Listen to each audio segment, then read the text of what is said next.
Hello everyone, welcome two names diary. Names diary में आप सभी का स्वागत है। आज के वीडियो में हम जानेंगे अरिश नाम के बारे में। अरिश नाम का अर्थ सूर्य होता है।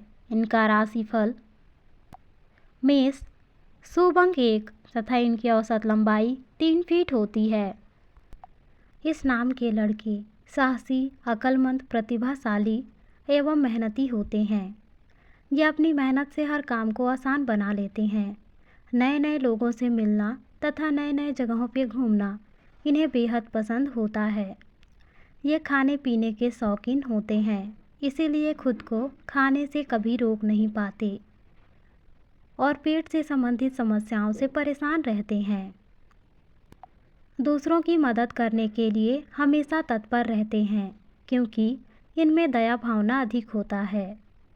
इसी के साथ आज के वीडियो में बस इतना ही। Thank you.